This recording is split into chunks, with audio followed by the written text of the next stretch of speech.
नमस्कार मित्रांनो, मी विजय पायगन माझ्या यूट्यूब चॅनलवर तुमचे स्वागत करतो. मित्रांनो, एक दिवस मी गावाला गेलो आणि मला गावामध्ये आणि शहरामध्ये काय फरक आहे किंवा काय मला भिन्नता जाणवली ते मी एक छोट्याशा कवितामधून एक तुम्हाला सादर करण्याचा प्रयत्न करतो. कवितेचं नाव आहे शहरातल्या गर्दीत हरवलेला मी.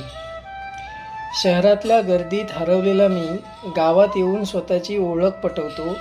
कोणीतरी नावाने हाक मारावी या आशेने वाट बघत बसतो.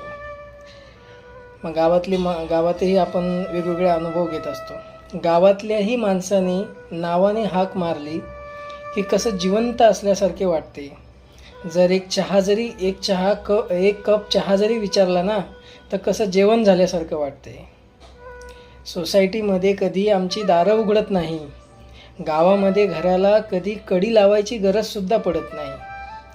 बेल वाजली की फटीतून बाहेर डोकावून बघतो, कोणी ओळखीचं आहे का खात्री करून घेतो. सोसायटीमध्ये आमची दारं कधी उघडत नसतात आणि जर कोणी दरवाजा वाजवला जरी तर आम्ही फक्त फटीतून डोकावून बघतो की हा ओळखीचा आहे का. जर ओळखीचा वाटला तरच दार उघडतो. गावामध्ये मात्र याच्या उलट आहे. बाहेर आलेला माणूस रामराम घालतो. आपणही आपुलकीनं दरवाजा उघडतो. आदराने त्याला बसायला सांगतो. आपुलकीने त्याची विचारपूस करतो. बघितलं मित्रांनो, गावातलं उदाहरण वेगळं असते. संस्कार परंपरा फक्त गावामध्येच दिसतात. शहरामध्ये तर फक्त दिखावाच असतो. पैसा, घर, गाडी सर्व आहे माझ्याकडे, पण दिखाव्याच्या गर्दीमध्ये मात्र मी एकटाच असतो. शहरामध्ये पैसा कितीही कमावला तरी मात्र मन रमत नाही.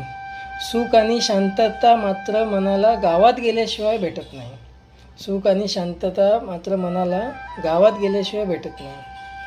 आता माझं स्वप्न एकच आहे. नोकरीतून निवृत्त झाल्यावर गावालाच जायचं आहे. बालपणीच्या आठवणीसोबत पुन्हा एकदा जगायचं आहे. पुन्हा एकदा गावाला माझी ओळख पटावी. शेवटची सकाळ आणि शेवटची रात्र मात्र गावामध्येच